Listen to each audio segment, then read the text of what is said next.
Bulletin में सबसे पहले खबर, हुकूमत ने मिनी बजट ऑर्डिनेंस के जरिए ना लाने का फैसला किया है। वजारत खजाना का कहना है कि फाइनेंस बिल कल पार्लियामेंट में पेश किया जाएगा। वफाकी काबीना ने फाइनेंस बिल की मंजूरी दे दी है। वजीर खजाना इसहाक डार की प्रेस कॉन्फ्रेंस मंसूख कर दी गई। इससे पहले सदर आरिफ अलवी वजीर खजाना इसहाक डार की मुलाकात बेसूद रही। IMF को मुआहदे पर राजी करने के लिए जिस मिनी बजट की फौरी जरूरत थी, सदर ने उसके लिए ऑर्डिनेंस जारी करने से इनकार कर दिया। वजीर खजाना को मशवरा दिया कि 170 अरब रुपए का टैक्स जमा करने के लिए मिनी बजट को पार्लियामेंट में बिल पेश करके मंजूर कराया जाए। बात करेंगे हम इसी बारे में जियो न्यूज के नुमाइंदे अशरफ मलकम से। अशरफ मलकम साहब, आप क्या होगा आगे? जी, आज बड़ा हंगामा खेज दिन था। वजारत खजाना का जो मनसूबा था वो ये था कि आज इस बिल को पार्लियामेंट की बजाय काबीना से अप्रूवल करके फौरी तौर पर एक ऑर्डिनेंस की शक्ल में नाफिज कर दिया जाएगा। उसके बाद अगर आप आज रात जब मुज़ाकरात होंगे IMF के, तो उनको बता दिया जाएगा कि तुम्हारी आज तमाम शराइत पूरी हो चुकी हैं। कर्टसी के तौर पे वज़ीर ख़ज़ाना प्रेसिडेंट सदर आरिफ अलवी से मिलने गए तो उन्होंने सारी बातें को तारीफ करते हुए कहा कि आप इसको ऑर्डिनेंस की शक्ल में जारी ना करें, अपने तहफ़्फ़ुज़ात का इज़हार केवल के पार्लियामेंट में दे दें। उसके बाद हुकूमत के लिए एक परेशानी का लम्हा था। उसके बाद उन्होंने अपनी मुशावरत की, फिर काबीना के सामने रखा, लेकिन साथ साथ उन्होंने बिल और जो ऑर्डिनेंस था दोनों सूरतों में उसका मसवदा तैयार करके वजारत कानून से उसकी वेटिंग करवा ली, तो काबीना के सामने पेश करके फैसला किया। कल इसको कौमी असम्बली का इजलास बुला लिया। कल के इजलास में जो बिल पेश किया जाएगा, कौमी असम्बली का अभी तक तय नहीं। अशरफ साहब, ये खबर भी थी कि वजीर खजाना खिताब करेंगे कौम से, कोई प्रेस कॉन्फ्रेंस करेंगे, उसका क्या बना? अभी पहले हमें यही इतला थी कि आज वज़ीर ख़ज़ाना प्रेस टॉक करेंगे, लेकिन जब तय हो गया, मशवरा कहीं से आया, जानो हुकूमत ने किसी सतह पर मशवरा किया कि अब इसको ऑर्डिनेंस की शक्ल में नहीं, पार्लियामेंट में ही पेश किया जाएगा। जॉइंट सेशन की बजाय कौमी असम्बली के इजलास कल बुला लिया गया। कल शाम में कल कौमी असम्बली के इजलास में पेश किया जाएगा। उसके बाद अगर जरूरी हुआ तो सेनेट में पेश कर दिया जाएगा। लेकिन सेनेट में एक रवायत तो जरूर है फाइनेंस बिल पेश करने की, लेकिन उसका पास होना जरूरी नहीं है। इस डेवलपमेंट के बाद उन्होंने वज़ीर ख़ज़ाना ने अपनी जो प्रेस टॉक थी वो मनसूख कर दी है, क्योंकि उनके पास अब ज्यादा डिटेल्स नहीं थी। सारी डिटेल्स तो बिल की सूरत में तकरीबन मीडिया को पता चल ही चुका है। जो दूसरी उन्होंने डेवलपमेंट बतानी थी कि जो हुकूमत का जो फैसला है कल ही पार्लियामेंट में पेश किया जाएगा। जैसे ही पार्लियामेंट का इजलास तलब, कौमी असम्बली का इजलास तलब किया गया, उन्होंने अपनी प्रेस टॉक मनसूख कर दी। बहुत शुक्रिया अशरफ। जी, इमरान खान की साबिक अहलिया जमाइमा को पिछले साल 3 नवंबर को जब इमरान खान पर कातिलाना हमले की खबर मिली तो उन्हें सबसे पहला ख्याल अपने और इमरान खान के दोनों बेटों सुलेमान और कासिम का आया। साथ ही इमरान खान और सीता वाइट की 30 साला बेटी टेरियन का भी ख्याल आया, जो अपना खासा वक्त लंदन में जमाइमा के घर पर गुजारती हैं।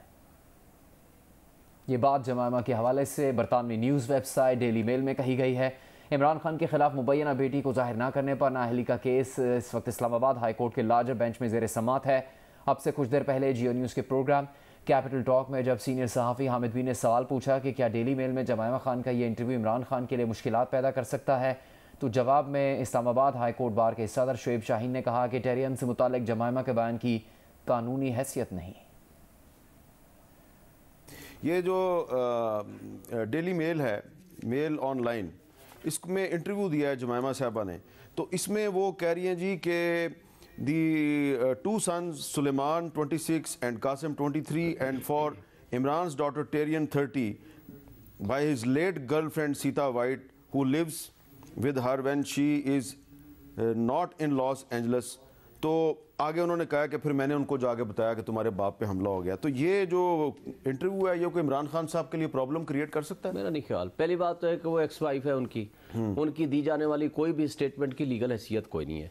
दूसरी बात है ये तो उनकी स्टेटमेंट को इसी तरह लिया जाएगा जिस तरह रिहाम खान साहबा ने किताब लिखी नहीं, लेकिन रिहाम खान साहबा का जो इंटेंशन थी वो कुछ और थी। वो तो ये इसमें उन्होंने कोई बदनीति की बुनियाद पर बात नहीं की। है उनकी जो राय थी या उनकी एक ओपिनियन थी उन्होंने एक्सप्रेस कर दी। उन्होंने बस रवा रवी में बात किया है, लेकिन उनकी जमाइमा खान की बदनीति नहीं है, नहीं है उनकी, बिल्कुल नहीं है। लेकिन उनकी कोई भी, आप मुस्कुरा रहे हैं भाई, मैं तो उस औरत को जानता हूँ इसलिए कह रहा हूँ भाई, डिफेंड कर रहा हूँ उसको। कोई स्टेटमेंट की कोई लीगल वैल्यू नहीं, उनकी स्टेटमेंट की कोई ऐसा लीगल वैल्यू नहीं। पश्तून तहफ़्फ़ुज़ मूवमेंट के रहनुमा अली वज़ीर को कराची सेंट्रल जेल से ज़मानत पर रिहा कर दिया गया। उन पर बगावत पर उकसाने और इश्तियाल अंगेज़ तकरीर करने पर कराची और सूबा खैबर पख्तूनख्वा में 7 मुकदमात कायम है। अली वज़ीर को 31 दिसंबर 2020 में कराची की सेंट्रल जेल मुंतकिल किया गया था। जेल से रिहाई के मौके पर कारकुनों की बड़ी तादाद जमा थी। अली वज़ीर पर फूलों की पत्तियां निछावर की गईं और हार पहनाए गए।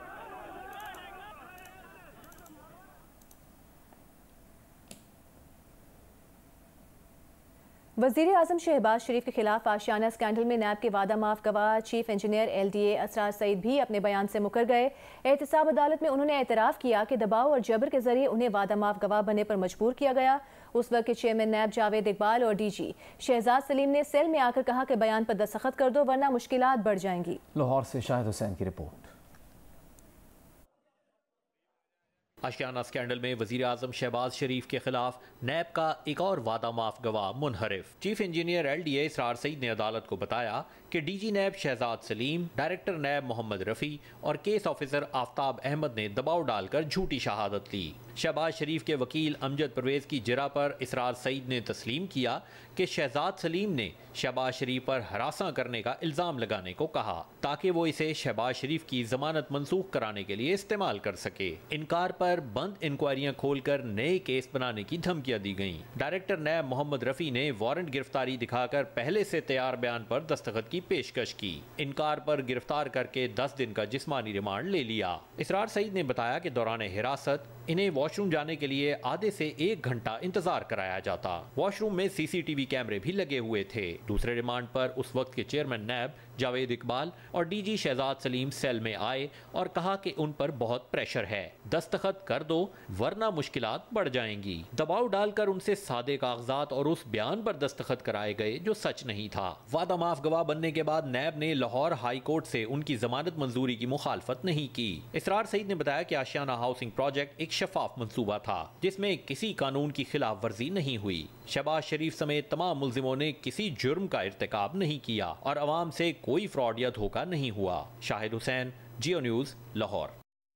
मुल्क में ईंधन की कमी के बायस जनरल एविएशन को मुश्किलात का सामना है। ईंधन की किल्लत से ईथी एयर एम्बुलेंस समेत मुल्क भर में 157 तैयारे ग्राउंड हो गए हैं। 12 फ्लाइंग स्कूल्स की सरगर्मियां बंद पड़ी हैं। कराची से रिपोर्ट कर रहे हैं तारिक अबुल हसन।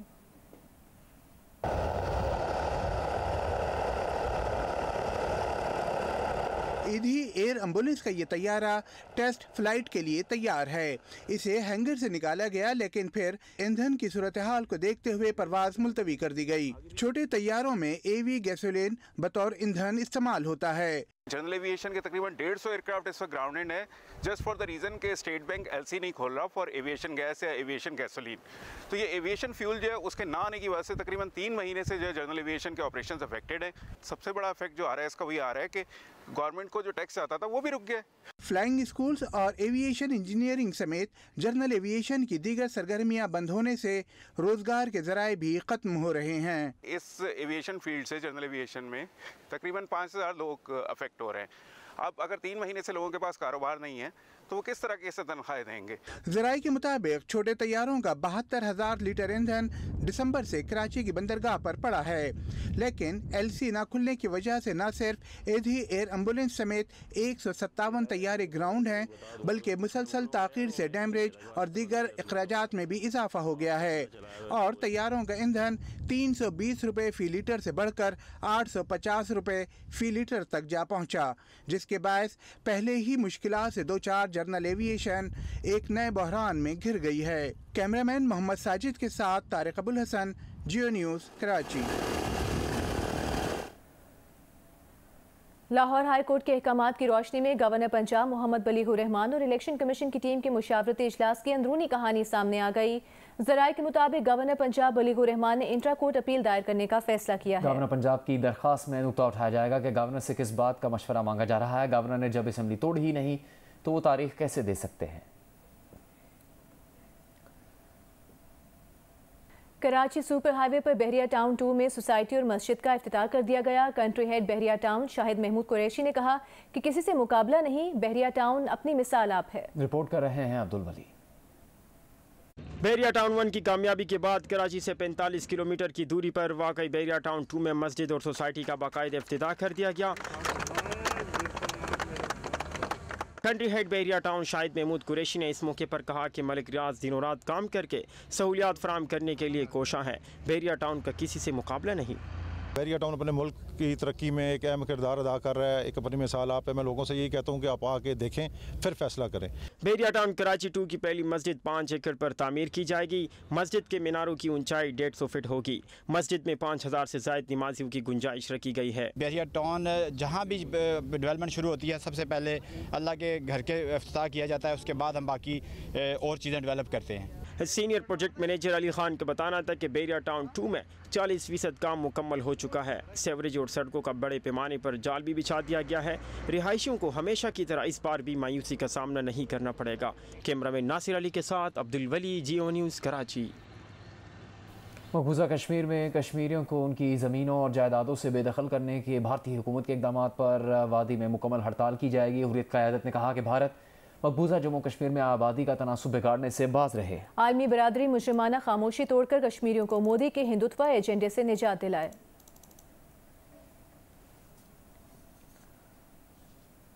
सिंध यूनाइटेड पार्टी कल से पैदल मार्च शुरू करेगी। मरकजी सीनियर नायब सदर रोशन बड़ो का कहना है कि मार्च का मकसद मौजूदा हुक्मरानों से निजात दिलाकर सिंध और मुल्क में खुशहाली लाना है। पैदल मार्च मुख्तलिफ शहरों से होता हुआ 19 मार्च को कराची पहुंचेगा।